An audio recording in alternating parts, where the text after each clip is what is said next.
Сайн байцгаана уу? Өнөөдрийнхөө бичлэгийг хүрэхэд бэлэн боллоо. 1996 оны 9 сарын 11-нд Шанхай хотын Ямпу дүүрэгт сэтгэл сэрдийлэм хэрэг гарсан юм. Энгийн нэгэн бага ангийн багш болох Ян Юша гэдэг эмэгтэй нэгэн эмэгтэй болон түүний дөнгөж 9 настай охины нүрлүү хөхрийн хүчил цацжээ. Энэ нэргийг үйлдсэн Ян Юшаг анх удаа олон нийт харсан мөч бол 1996 оны 10 сарын 24-ний өдөр байлаа. Тэр өглөөний 9 цаг 40 минутад хэрэг үйлдсэн Ян Юша шүүхийн танхимд орж ирсэн. Удалгүй хохирогч эмэгтэйч мөн шүүхийн танхимд иржээ. Хохирогч эмэгтэй хажуудаа байнга асаргаа шаардлагатай амьдралынхаа туршид бие болон сэтгэлийн шарахтай үлдсэн охиноо бодоод шүүхийн танхимд уу гашууд дарагдан шархалсан сэтгэлээ нулимсаар илэрхийлж байв. Хэргийн үнэн төрх ил болж шүүх танхимд байсан хүмүүсийн сэтгэл зүрхийг шимшрүүлсэн юм. Ян Юшагийн хийсэн хэрцгий халдлагад бүгд сочирдон зарим нь түүнийг хараан зүхэж өөр илэнгээ барьж дийлэхгүй байлаа. Шүүхийн ажилтан бүр шүүгч хүртэл хүмүүсийг намжаах гэж оролдож байв. Хохирогчийн шаналл нулимс шүүхийн танхимыг чичрүүлж байсан бөгөөд тухайн үеийн хятадын төв телевиз энэ бүхнийг шууд дамжуулж байлаа. Сэтгүүлчдийн гартаа байрсан камер хүртэл сэтгэл хөдлөлтөд автан чичирч байсан зурагтаар гарсан бичлэгт тодхон үлдсэн байдаг. Ян Юша өөрийгөө өмгөөлөх гэж хичээж ийм байдалд хүрнэ гэж бодоогүй гэх мэт үг хэлсэн ч түүний энэхүү хожимдсан нулимс тайлбар нь хүмүүсийн уур хилэнг намжааж чадаагүй. Шүүх танхимд байсан хүмүүсийн хувьд тэр эмэгтэй зүгээр нэг энгийн багш биш харин ад чөтгөр мэт харагдаж байлаа. Тэр үед тэр дөнгөж 28 настай байсан. Өөрөө ч бас нэг охины ээж байсан. Гэхдээ ийм балмад гэмт хэрэг үйлдэснээр тэр бүхнээ үрд алдав. Энэ аимшигт хэрэг эхнээсээ л буруу харилцаанаас үүссэн юм байжээ. Ян Юша 1968 оны 9 сарын 10-нд Шанхай хотод эгэл жирийн нэгэн айлын охин болон мэндэлсэн. Түүний эцэг эх нь өндөр боловсралтай байгаагүй ч охиноо сургуульд сургаж амжилтад хүрэхийн тулд чадах бүхнээ зориулдаг байжээ. Амжилтад хүрэх цорын ганц зам бол сургууль боловсрал гэж итгэдэг. Тэд охиноо бүх талаар дэмжиж зүгээр нэг сайн охин биш, сайн хүн болохоор хүмүүжүүлжээ. Ян Юшач тэдний итгэлийг алдсангүй. Хичээлдээ шаргуу хичээж багшийн сургуульд элсэн орсон. Сургуулаа төгсөөд Шанхай Кайлу 1-р бага сургуульд багшаар ажиллаж эхэлсэн. Хүүхдүүддээ чин сэтгэлээсээ ханддаг хичээнгүй багш байжээ. Гэвч ажилдаа хэд хичээх болсон тэрээр өөрийгөө болон нийгмийн амьдралаа мартсан байна. Ажлын стресс, хамт олонтойгоо ойлголцохгүй байх байдал, гэр бүлийн дэмжлэг дутагдах зэрэг олон зүйл түүнийг дотгошоогоо хүн болгож олон хүнээс хөндөрүүлсэн. Нэг удаа ажлын хамт олонны арга хэмжээн дээр тэрээр чанга гих залуутай танилцжээ. Ян Юшагийн амьдралд хэн нэгэн анхаарал халамж тавих нь анх удаа мэт байсан тул тэр чанд маш ихээр дурлжээ. Чан ч өөрийгөө найдвартай дулаахан хүн гэж харуулж чадсан. Тэд удалгүй үерхэж Ян Юша түнд үнэн сэтгэлээсээ хайртай болж бүр гэрлэхээр шийдэв. Харамсалтай нь чанга гэрлэх тухай яриа гарахад гинэтхэн харилцаагаа таслах шийдвэр гаргажээ. Ян Юша энэ шийдвэрийг хүлээж авахд хэцүү байсан. Тэр итгэж хайрлаж явсан хүн нь уруух үед бүхнийг алдсан мэт санагдаж чантай холбоотой зураг, бэлэг, хамт байсан дурсамж гээд бүгдийг устгажээ. Тэр цагаас хойш Ян Юша бусдад итгэхээ болсон. Хүнтэй харьцахдаа сэрэмжлэж сэтгэлээ нууж заримдаа уур хилэнгээ барьж дийлэлгүй бусдад ширүүн ханддагч болсон. 1991 онд нэгэн багш нарын уулзалт дээр Ян Юша их сургуулийнхаа хуучин танил Ли Чүншинтэй дахин таарчээ. Тэд дахин уулзаж хамт кофе ууж кино үзэж хэсэг хугацаанд дотн харилцаа үүсгэн удалгүй гэрэлсэн. Гэвч хурмын дараа тэр хоёрын харилцаа төдийлөн сайн биш байжээ. Ян Юша тайван гэртээ байх дуртай байхад нөхөр нь гадуур явж хүмүүстэй уулзах дуртай байсан. Хоёул өөр өөр амьдралын хэв маяг хүсдэг байв. Тэдний хооронд зөрчил үргэлж гарч охин нь төрснөөр харилцаа бүрч мууджээ. Ян Юша нөхрөөсөө салахаар бодож байсан ч охиноо аавгүй өсөхийг хүсээгүй учраас шийдвэрээ гаргаж чадаагүй. Иймэрхүү байдлаар эцэс төгсгөлгүй мэт амьдрал нь үргэлжилж байтал нэг өдөр түүний амьдралд бас нэг шинэ хүн гарч иржээ. 1996 оны 1-р сард Ян Юша хөрш айлынхаа Шаочу гэдэг залуутай танилцсан юм. Тэр үед Ян Юша 28 настай, Шаочу 30 гаруй настай байсан. Ян Юша түүнд хурдан татагдаж өөрийг нь ойлгож анхаарал тавьж байгаа ганц хүн битээр хүлээж авчээ. Шаочуч бас Янюша талтай байсан. Янюшагийн гэр бүлийн амьдрал сэтгэл хангалуун бус болохыг мэдээд Шаочу өөрийнхөө сэтгэлийг илэрхийлж эхэлжээ. Гэвч энд маш том асуудал байсан. Хоёулаа гэр бүлтэй хүмүүс байлаа. Янюша нөхөртэй Шаочу эхнэр хүүхэдтэй байсан ч тэд энэ бүхнийг үл тон харилцаагаа үргэлжлүүлсээр байв. Тэд тэр байтугай хамт аялж бүр Шаочугийн гэрт эхнэр хүүхэд нь байхгүйгээр хамт байдаг байсан. Нэг удаа Шаочугийн эхнэр хүүхдээ дагуулад ээж аавынх руугаа явсан байж. Тэр хооронд Шаочу Янюшанд гэртээ дуудсан байна. Тэгээд тэр хоёр арх ууж шүнжэнгөө хамт байсан. Тэр шөнөөс хойш тэдний харилцаа улам гүнзгийрч эхэлжээ. Янюшагийн нүдээр Шаочу бол нөхрийнх нь хүүтэн байдал гайхамшгүй зангаас тэсөөр дулаахан халамжтай хүн байв. Янюшагийн хувьд Шаочу бол амьдралынх нь харанхуйн дундах цорын ганц гэрэл гэгээмэд санагджээ. Тэгээд тэр би нөхрөөсөө сална, Шаочу чихнэрээсээ салаад бид хоёр шинэ амьдрал эхлүүлнэ гэж бодсон. Гэтэл Шаочу огт өөр бодолтой байжээ. Шаочугийн царай гэнэт хүүтэн хүндий болж бид энэ харилцааг дуусгах хэрэгтэй. Би чамтай гэрлэх бодол байхгүй гэж хэлсэн байна.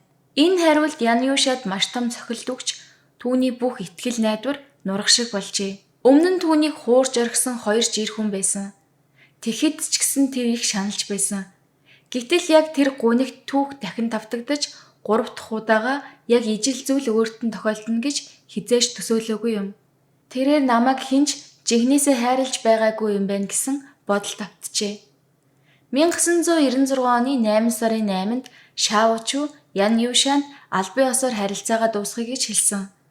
Үүгээрч зогсохгүй уучлаарай гэж хэлээд 5,000 юан өгчээ. Янюша маш ихээр урлаж Шаочуд би танаа эхнэрт бүхнийг хэлнэ. Чи надаас ингэж зүгээр явж чадахгүй хэмээн сүрдүүлж эхлэв. Үүнээс хойш Янюша өдөр болгон Шаоч руу залгаж мессеж бичиж бүр заримдаа түүний гэрлэм очдог болсон. Шаочу янз бүрээр гуйж тайлбарлахыг оролдсон ч Янюша түүнийг заавал эргээд уулзахыг шаардаж байнга дарамтлах болжээ. 1996 оны 9 сарын 5-нд Янюша Шаочугийн гэрт нь очиж цонхыг нь хагалж эхнэрийг нь нэрээр нь дуудаж гараа дээр чамтай ярих юм байна гэж орилсон.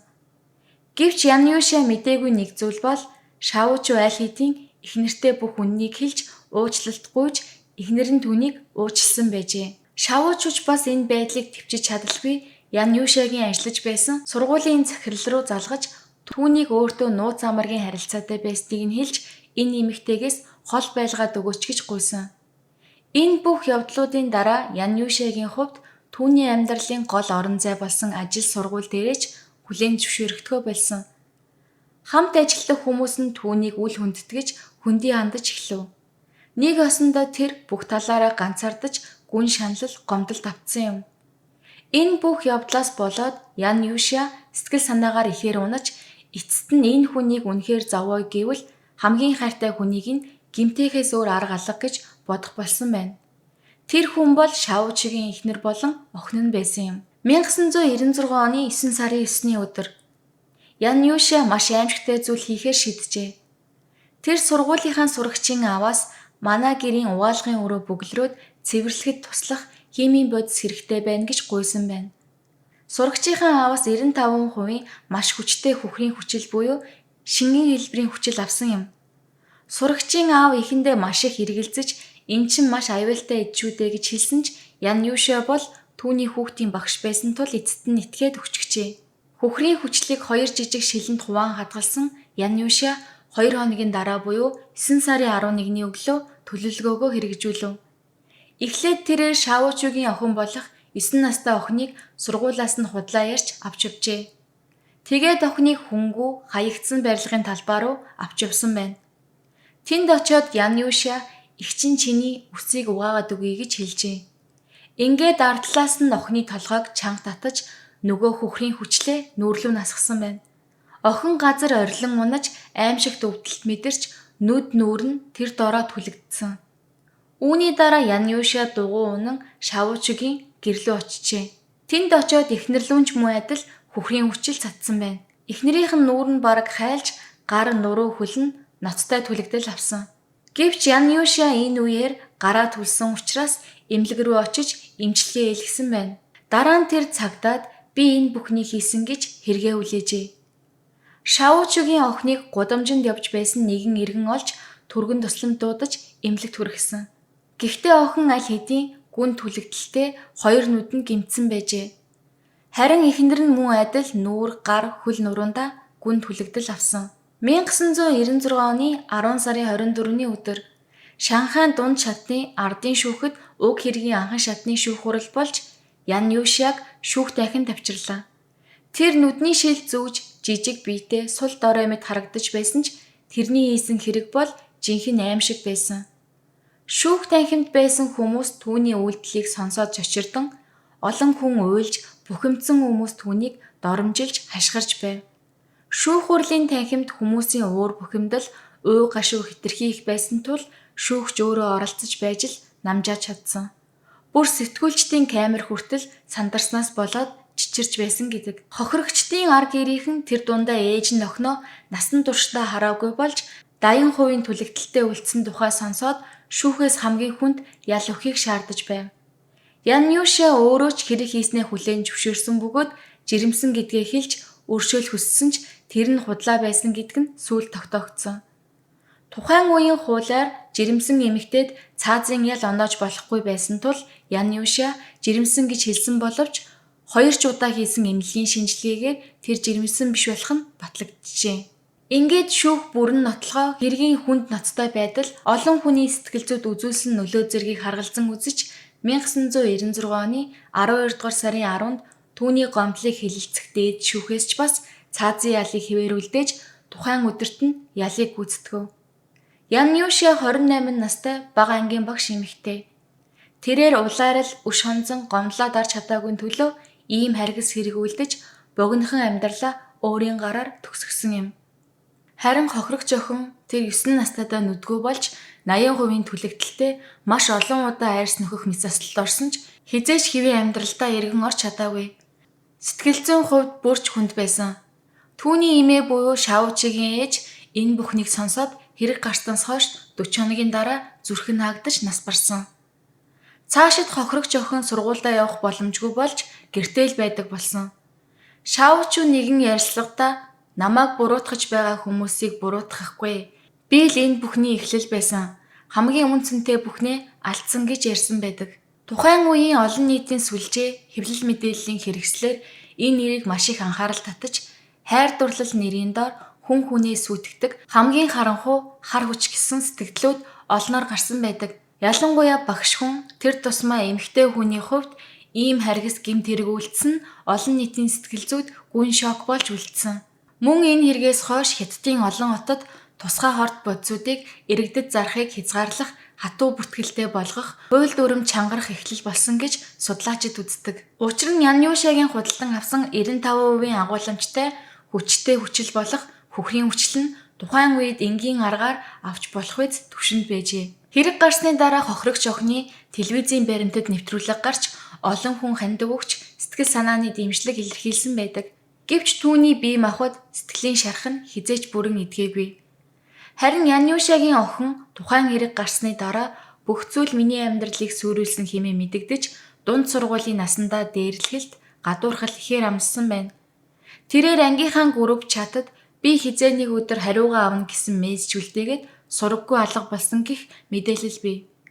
Энэхүү хэрэг бол хувь хүний дотоод сэтгэл зүйн доктортой байдал, нийгмийн орчны нөлөө, хайр дурлалын гажууд илрэл, сэтгэл хөдлөлөө хянаж чадахгүй байх үед ямар эмгэнэлт үр дагавар дагуулж болохыг харуулсан маш бодит сургамж юм.